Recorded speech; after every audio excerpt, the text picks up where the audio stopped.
All right, breath. So in the beginning, I don't know if you know this, but in the beginning in Genesis, God created. And when God speaks, God creates, Genesis 1, right? And 2 verses later, he speaks and creates order over 6 incredible days. I mean, if you haven't read it, it's pretty spectacular. And when God breathes and speaks word, he creates. And in Genesis 2, it begins with God completing his work and resting. And then it moves into the details of how he actually formed the first dirt man. I don't call him dirtbag, he's a dirt man. And this is what it says: the Lord God formed the man from the dust of the ground, and he breathed into his nostrils the breath of life. And the man became a living being, or soul. That's what it says in Genesis 2:7. And the reason we start here, the reason I start here, Dr. Michelle's going to tell you why we start with breath and why she started me with breath to start. But the reason I start here, the reason we start with breath is because breath, this is where mankind started with God breathing into him, the breath of life. And I'm a total nerd. You'll get that over this time. But the Hebrew word for breath in this verse is neshama. And it's a feminine noun with multi-layered meaning, and I know I didn't say it right. Multi-layered meaning across 24 verses in the Old Testament. And it means 3 different things because every Hebrew word, I don't know if you know this, has like 10,000 facets of understanding. But this word here means breath or air. So the air we're breathing in, it means that. It means life, which is like spirit and animation of somebody. So if you have breathing in, that is animation. But it's also, in some commentaries, it's also known as the spirit. And so that breath is actually the innermost part of mankind that can respond to God. So as God breathed into Adam, this is what he gave him. And then when it talks about the breath of life, it's a slightly different word. And that other word, and I'm definitely not going to say that one, I think it's nafach. It's the same word usage as in Ezekiel 37, the valley of dry bones. Breathe, breathe, prophesy, son of man, breathe life into these bones. And God raises the army in the valley of bones. And so who knew that there were so many different layered meanings of just breath? Now, what's interesting too is if you were going to talk in Hebrew about being dead, the actual literal translation is to be without life, to be without breath.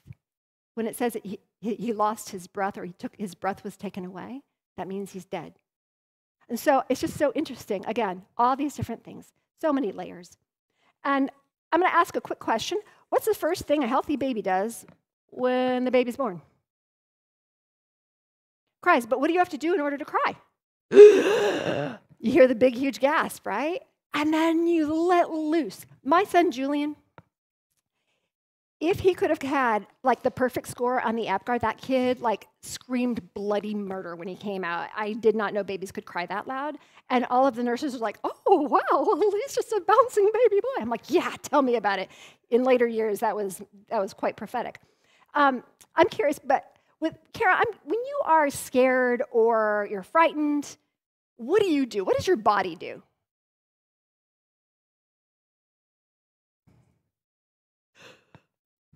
What else? What else happens? Anybody else? What happens? You can't breathe. I know, right? You're like, that's when you get the paper bag. Yeah.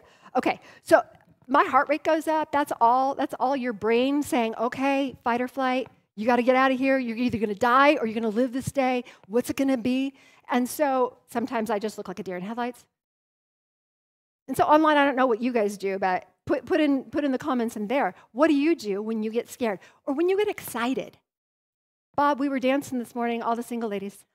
All the single ladies, all the single. You were an amazing dancer. I did not know. And so what happens when you get excited and happy? What happens to you? You breathe a lot, right? We had a great time dancing. Michelle refused to do Beyonce, though. You were awesome. We danced. We jiggied with it, and it was fun.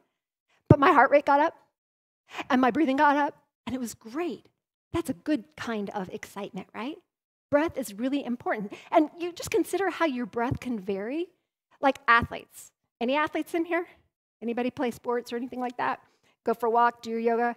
Yeah, so when you're a runner, yeah, what do? Man sport, I love a good sport. Yeah. Wrestling, that you learn how to breathe. So as a runner, runners and sprinters, so you have long-distance marathoners and you have sprinters, and you have different breath techniques depending on what you're doing. You breathe into the pace, right? If you're weightlifting or if you're power building, you have the breath and you're like, whoa, and you do that, right? Think about swimmers. It's a totally different kind of breath. They're doing this whole thing and then they're like gasping as they come out. I don't know how swimmers do it. I usually just drowned when I swam. But there's different ways of breathing. In the military, or if you're a hunter, everyone knows that as you are getting ready to fire, you breathe in, and at the bottom of the breath is when you release the trigger or the bow, right? And so that's how you become marksmen in the military. And think about mamas birthing babies. And when you're eating, or when you're meditating, or when you're sleeping, your breathing changes. And we have power over that to a certain extent. And, breath is life, right? According to the Hebrew. But for our purpose today, without really regulating it, breath can be death. And so what I'm going to do today is I'm going to teach you 3 simple techniques to quickly slow your breathing. Are you ready? Okay, number 1, cupcake. Yes, cupcake. What I want you all to do, I want you to put your little hand out in front of you, put your fingers up. No, I mean all of you. And don't you dare do the little pansy. I want it all the way extended. Thank you, in the back. I see you. I see you. And I want you to breathe so that you can feel the breath on your fingers. Like if they were a lit candle in a cupcake, that you would blow it out. So I want us to do it. Ready? 1, 2, 3. No, really, breathe. I see you 2. Get it. Breathe. 1, 2, 3. Blow. And I would challenge, if you can do that like 5, 6 times without passing, and you win the prize and I'll give you a book. But that is a way of slowing our breathing down. To be able to feel your breath across the hand, it really helps. That's always my go-to. Number 2, so that's cupcake method. Simple, easy, yeah? Happy? Good.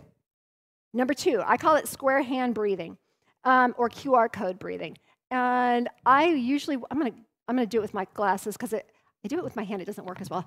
So square breathing, or QR code breathing, is basically you're gonna breathe in for 4 count. You are gonna hold it for 4 count, and then you're gonna release it for 4 count, and then you will hold that for a 4 count, okay? And we're all gonna do it together. You ready? So hands up. Put your hands up. Guys, there. We're gonna inhale. Inhale. 2, 3, 4. Hold. 2, 3, 4. Exhale.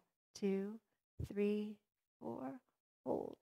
2, 3, 4. Inhale. 2, 3, 4. Hold. 2, 3, 4. Exhale. 2, 3, 4. Hold. 2, 3, 4. Now I've done this with students, and I love that you put your hand up there because you can feel. When you feel it on your hand, that's another way that you get back to grounding. So I ask questions of friends, if I'm helping somebody, I'm like, do you mind if I touch you? Let me hold your hand. My husband has done this for me. That's how I actually discovered it. He's like, let me hold your hand and do this. And it brings the woo back to center, down to the grounding. And so I've done it with my daughter. I've done it with a variety of other, and my son and stuff. So that is the QR code 4 count breath. Third one. My son taught me this. It's called tap breath. And tap breath, because I'm a musician and so is he, and tap breath is this. So you tap out at whatever beat you want. I tend to go to the waltz. I have no idea. 1, 2, 3, 1, 2, and you breathe, exhale. And so you tap, and I want you all to tap. This is a really important part of your body to tap, actually, which is interesting. So you tap out whatever little ditty you want. Again, I go back to the waltz. Into, do, do, do.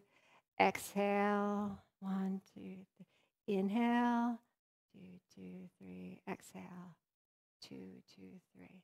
And that is the tap breathing. This is really good. My son had a friend who really he lost it one night and was so hyper emotional. He tried to take him through the cupcake. He tried to take him through the QR, and his friend's a drummer. And so he's like, here, let me tap on your arm. And that was what brought him out. Now, there's a million other ways for you to practice breathing and to use different breathing techniques. We have some over there. I have pasta over there for you. It helps. You can pick one up. That'll help you remember to breathe. But you can hear yourself breathing. And when you can hear yourself breathing in and out, that helps a lot. If anyone's done meditations or things like that, it's really focusing on the sound of your inhalation and exhalation. And so that's something else. There's 1,000 others that you guys can strategize. But we had the cupcake method, the square hand or QR code breathing, and Jay's tap breath.